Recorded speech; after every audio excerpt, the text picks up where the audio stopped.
Olá pessoal, hoje eu trago para vocês um vídeo de análise de Twisted Wonderland. Em junho, em uma live onde várias novidades e atualizações que estavam vindo para o servidor japonês foram anunciadas, como a carta SSR do Age of Blood, o spoiler da carta SSR do card do evento Popping Happy Popcorn Welcome to C&D Diner, o anúncio que teremos um livro 7.5 e as músicas solos dos rapazes que tiveram Overblood. E claro, o assunto deste vídeo, uma campanha para que as pessoas novas no jogo e quem estava atrasado com a história principal pudessem ler e se atualizar até o final do capítulo 7. Porém, além disso, no dia 27, quando o evento começou, também houve uma atualização no jogo, onde foram acrescentadas 7 animações para Riddle, Leona, Azul, Jamil, Vil, Ija e Maleus se transformando em sua forma Overblood. Essas animações foram feitas pelo estúdio Cloverwork, mesmo estúdio da animação de Spy X Family e Wonder Egg Priority. E cada uma tem mais ou menos de 18 a 25 segundos e são de excelente qualidade. Porém, perto da atualização, os desenvolvedores soltaram uma nota pedindo para que os jogadores não publicassem por aí as animações que vieram para não dar spoiler e estragar a experiência dos jogadores que estavam jogando. Eles pediram para que as animações não fossem publicadas até o dia 1º de agosto, que seria quando o evento para se atualizar na história acabaria. E agora que isso já passou, eu posso mostrar elas para vocês. Mas farei mais do que só mostrar as 7 animações. Como eu tenho o jogo no servidor japonês, eu corri para ver as animações quando saíram, eu estava morrida e doida para falar para alguém. Então, eu e minha amiga passamos um tempão falando sobre as animações e coisas que notamos nelas. Então, nesse vídeo irei trazer essas observações que fizemos dessas animações. Logo, a estrutura do vídeo será: eu mostro o vídeo da animação e depois explico minhas observações antes de irmos para o próximo. Vou deixar agora na tela os capítulos onde você pode encontrar essas animações no jogo no servidor japonês, para quem não estava sabendo ou baixou o jogo há pouco tempo, para que você possa ir lá e experienciar essas animações por você mesmo.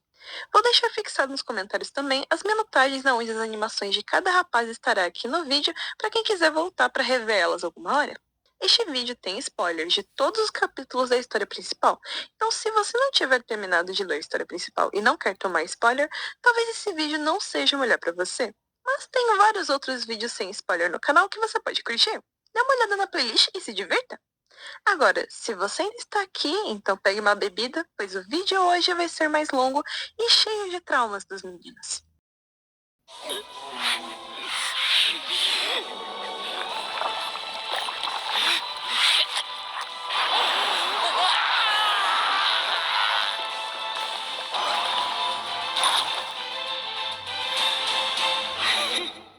Riddle foi o primeiro aluno a sofrer um overblood na história, e isso ocorreu após uma disputa para tentarem tirar ele da vaga de líder de dormitório, além de ter sua autoridade rejeitada pelos alunos e sua magia única, Off of Your Head, ser desfeita por Trey. Então todo o bloat e frustração o levaram para esse momento. Na animação podemos ver exatamente o cenário do jardim, mas de outro ângulo. Quando o Phantom de Riddle aparece, podemos notar que a primeira coisa que ele faz é segurar a cabeça do rapaz, e isso pode trazer duas interpretações. A primeira é que a forma como ambos se olham parece ser algo um pouco materno. O Phantom age como a mãe de Riddle, que faz seu filho olhar para ela, mas com a expressão de Riddle não parece ser algo bom, e sim algo forçado, igual sua mãe. Senhora Rose Hart forçava o filho a crescer da forma como ela desejava. A outra interpretação é baseada na figura que inspira o Phantom, a Rainha de Copas. O Phantom segura a cabeça de Riddle como um prêmio, segura ela como se quisesse tirar sua cabeça, um presságio da morte do rapaz caso o Overblood seguisse por muito tempo. Assim que o Blood é derramado, vemos a dor que Riddle sente, afinal não é uma transformação simples e muito menos indolor, além que não era algo que Riddle realmente queria. Assim que as mãos soltam o rapaz, ele já está transformado. No sprite de Riddle, que não fica tão claro assim por conta de seu coração, mas todos os Overbloods têm uma marca de lágrima em um dos seus olhos, e uma teoria bem famosa na comunidade é que isso represente como o rapaz que teve Overblood está se sentindo. Começar a chorar pelo olho esquerdo é dito como sinal de tristeza. Como disse antes, Riddle não queria entrar em Overblood e, para uma pessoa que até aquele momento da história valorizava o controle acima de tudo, perder ele por completo é realmente algo horrível.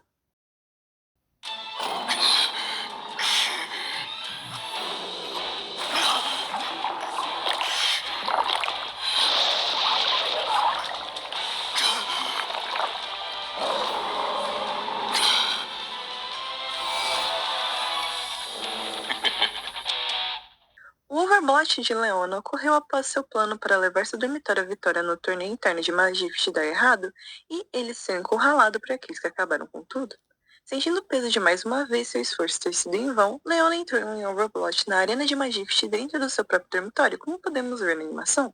Um detalhe interessante é que antes do Fento aparecer, Leona está apenas com raiva, mas assim que ele ruge, Leona parece apavorado. Provavelmente no calor do momento, ele mesmo nem notou o que estava acontecendo consigo. Em seguida, junto do Blot, Ariel toma. A magia única de Leona, The King's Roar, tem a capacidade de tornar qualquer coisa em areia. Na cena de flashback do Beastman, podemos ver que as pessoas achavam sua magia assustadora, e Leona acabava por entreouvir esses comentários. Ele mesmo diz mais cedo que não há nada que as pessoas na savana odiassem mais do que a seca, e ele justamente tinha a habilidade de fazer tudo se tornar esse ódio, essa areia. Sua magia única não é algo que você escolha, então ouvir isso e ver sua magia como algo que traz ódio deve ser horrível. Em seguida, o Phantom põe sua cabeça sobre Leona, o devorando. Isso pode ser tanto uma referência ao final de Scar, que foi devorado por suas parceiras hienas, quanto um presságio da morte que viria ao rapaz se o Overblood não fosse parado. A lágrima de Blot do Leona é do lado direito, de frente da de Riddle. É dito que se a sua primeira lágrima escorre do seu olho direito, é porque está chorando de felicidade.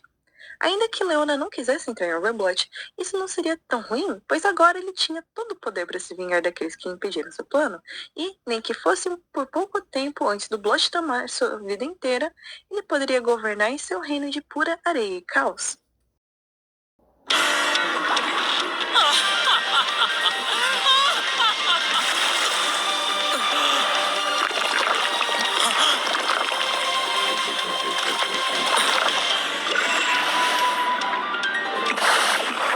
Sendo o terceiro a entrar em Overblood, a situação de Azul ocorreu após não só seus planos serem frustrados, mas sim todo o seu trabalho em NRC, já que bem em frente a seus olhos seus valiosos contratos viraram poeira, graças a um plano arquitetado pelo jogador e ajudado por seus amigos e Leona. Ele chorou e gritou de frustração, dizendo que ele parecia ter voltado a ser aquele polvinho nerd que ele tanto queria deixar de ser.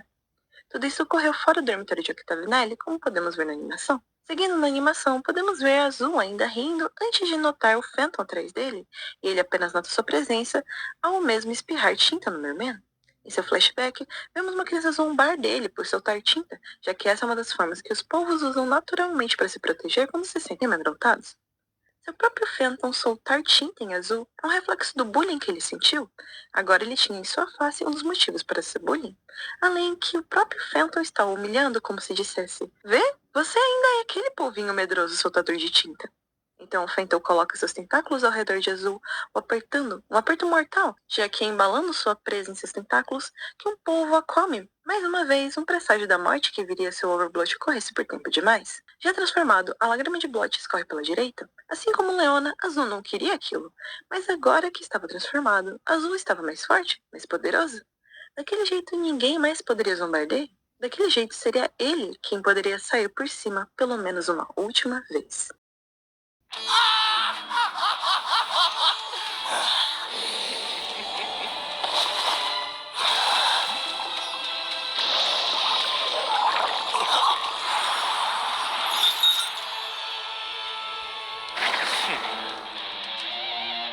O Overblood de Jamil ocorre após seu plano ser exposto para todo mundo graças à ajuda dos rapazes de Octavinelli, e em um movimento desesperado, ele controla todos os alunos de Scarabia com sua magia única, Snake Whisper, para expulsar e acabar com aqueles que o exporam.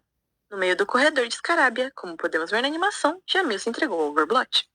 Jamil é o primeiro dos rapazes a aceitar seu Overblood. O que podemos ver é o Jamil não ficar assustado com a presença de seu Phantom e apenas abaixar o capuz de seu uniforme para receber todo o Blood. Podemos ver que sua mente já está totalmente acabada pela sua expressão enquanto ele faz esse movimento. As diversas cobras de Blotch sobem ao seu redor, mais uma vez algo que poderiam matar se fosse de verdade, outro presságio da intenção do final do Phantom. Ainda que quisesse aquilo, podemos ver a dor que ser consumido por Blotch causa. Não é porque você quer isso que irá doer menos. Quando Blotch dispersa, vemos Jamil transformado, mas um detalhe muito importante na animação acontece: algemas de Blotch que estavam nos pulsos de Jamil são quebradas. Liberdade é o maior sonho de Jamil, afinal a família Viper serve a usar o Sain há muitos anos e isso não é uma escolha. Eles são escravos e estão presos por isso por um trato muito antigo. Jamil nasceu depois de Kalim, então desde o primeiro segundo após nascer, ele já tinha seu destino feito. Ele seria amigo e servo pessoal do futuro líder dos Assim. Desde pequeno, Jamil sofreu por nunca poder fazer exatamente o que queria. Ele nunca poderia ser melhor que seu mestre, não poderia ganhar de seu mestre, não poderia negar um pedido de seu mestre. Mas agora transformado, isso não importava mais. Ele iria acabar com o símbolo de seu sofrimento. Ele não seguiria mais suas ordens. Ele estava livre. Jamil até mesmo diz isso antes do Overblot começar. A lágrima de Blot do rosto de Jamil desceu pelo olho direito, afinal Jamil estava feliz. Ele queria Overblot. Ele queria mais poder para poder terminar o plano que havia começado. Ele finalmente tinha o poder para ser livre. Mesmo que aquilo matasse no final, ele estava feliz.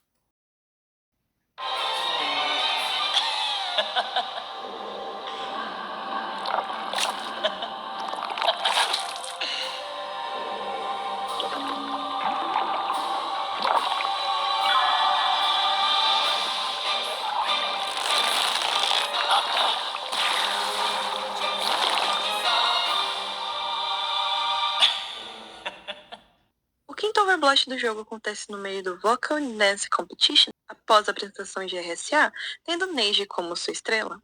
Nos bastidores, Vil tentou envenenar Neji com um suco de maçã, do qual ele usou sua magia única, First One of All, para isso. Mas antes da tragédia acontecer, Rock salvou o rapaz que saiu correndo dali. Tendo seu plano frustrado, tendo absoluta certeza de que perderia a competição e a culpa de ter quase matado alguém com o suco, Vil sucumbiu ali nos bastidores ao Overblot. Assim que o Phantom aparece, Vil está rindo de forma insana, enquanto o ser passa as mãos sujas de Blot em sua face. Antes do Overblot começar, o loiro comenta que se tornou feio e o Phantom está dando isso a ele. O Blot, que acumulou os motivos disso ter acontecido, o tornaram feio, mas a forma como ele maqueia Vil também pode prometer beleza. A maçã envenenada cai em sua frente, com o veneno de Blot que logo mataria. Assim, ele é envolto em um casulo, uma metáfora da lagarta feia que se tornará a mais bela das borboletas. O Blot o consome, e quando o casulo se desfaz, vemos linhas de Blot presas aos braços de Vil e, com sua pose, ele parece uma marionete.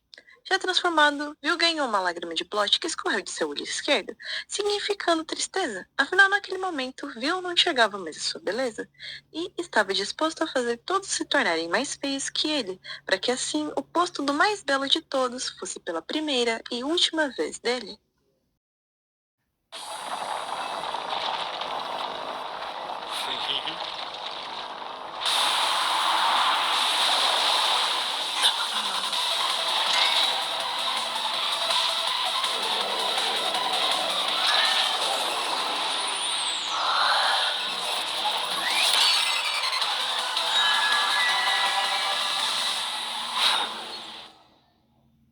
Ainda que a animação em si só apareça no capítulo 68, o momento exato do Overblot foi no capítulo 54, e o contexto foi o seguinte.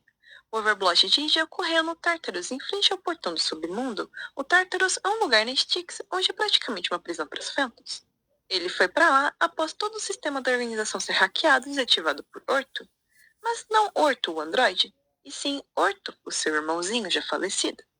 Após ser chamado pelo apelido que apenas ele o chamava e notar que apenas alguém com o DNA do Shurode poderia desativar as coisas, e já correu até o nível mais fundo do Tartarus e conversou com seu irmãozinho. Já sabendo dos planos do mais novo, ele cedeu ao Overblot. A animação começa com o portão do submundo se abrindo e uma onda de Blot atropelando Idia. Isso podendo ser uma ilustração do quanto de Blot é preciso para um Shroud ter um real Overblot, já que a maldição dos Shrouds não permite que eles tenham um Overblot, já que sempre que o limite de Blot é excedido, ele é queimado. Mas com uma quantidade absurda de Blot, seria mais complicado da maldição fazer esse serviço. Além que Id está se permitindo entrar em Overblot, ele quer estar com seu irmão mais novo de novo. Em seguida, vemos Id em volta de fogo e o Phantom, Orto, surgir atrás dele, e pelo que parece, ele é um dos maiores Phantom dos 7 rapazes. Assim que Idia se transforma, cabos conectam Orto a Idia, mostrando tanto como Idia está permitindo Orto manipular e usar o irmão da forma que preferir para o seu plano, quanto uma metáfora para os dois estarem juntos outra vez. Quando vemos o rosto de Idia, vemos que há lágrimas de Blot descendo pelos dois olhos. Quando choramos por ambos os olhos ao mesmo tempo, simboliza dor, e isso combina muito com Idia. Afinal de contas, ele pode entrar em Overblot. Eles podem acabar com o mundo inteiro e o reconstruir e viverem como reis. Mas isso não trará Orto de volta?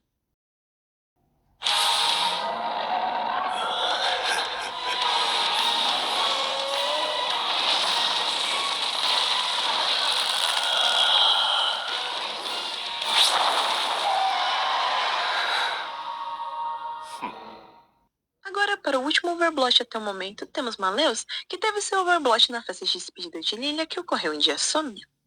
Após muito tempo pensando sobre e olhando para o padrão solitário que sua vida o colocou, onde parecia que ele nunca teria alguém que ficaria ali com ele e onde ele sempre ficaria sozinho no fim, o Fei resolveu dar um presente para sua figura paterna que estava partindo. Não, um presente para todos ali. Uma vida nova onde ninguém nunca iria embora e todos poderiam ser felizes. E foi quando Maleus usou sua magia única, Veil Maleficent, que seu overblot começou. Podemos ver que Maleus é mais um dos rapazes que quis ter o Overblot, mas uma coisa interessante é que seu Fenton não ataca de forma imediata. Ele rodeia Maleus e parece um pouco mais lúcido que os outros. Afinal, diferente de todos, Maleus é o único que não fica com sua voz distorcida após ser transformado. Aquele ainda é ele. É só uma transformação que vai deixar ele mais forte. Diferente dos outros, ele ainda está no controle. Outra simbologia do dragão rodeando é algo que muitas pessoas apontaram. O Fenton de Maleus é literalmente sua mãe, Malenor, e sua forma verdadeira de dragoa. Então, o Fenton rodeando ele como se estivesse o olhando, parece muito como se sua mãe estivesse o olhando pela primeira vez. Não estou dizendo que o Fenton é Malenor, apenas que dá para associar uma coisa a outra. Maleus é rodeado de espinhos, uma amostra de como o plot vai machucar ele, e machucou, afinal vemos sua expressão dentro do casulo. E após o casulo de espinhos se dissolver, vemos Maleus em sua nova forma. E a lágrima escorre de seu olho direito, afinal Maleus estava feliz sim com isso, já que o Overblot o deu o poder necessário para fazer todos felizes, para cumprir seu desejo de nunca mais estar sozinho. Por quanto tempo? Não sabemos. Talvez uma eternidade, igual aqueles sonhos pesados que temos que parecem durar anos. E essas foram minhas análises das animações. Eu gostei muito de todas elas. Elas elevaram mais ainda o momento da transformação dos meninos e matou minha curiosidade de como elas aconteciam visualmente. Minhas favoritas foram Jamil e Vil pelo impacto das animações e a forma como eles se transformaram. Eu fiquei assustada real com o Vil quando eu vi pela primeira vez. Mas o que acharam? Lembrando que essas análises são pessoais, então caso você tenha uma perspectiva diferente, fique à vontade para deixar nos comentários. Caso você queira aliviar um pouco o clima após esse vídeo, aproveite para ver os vídeos da semana passada, que estão muito bons e sem nenhum trauma. Até próximo sábado!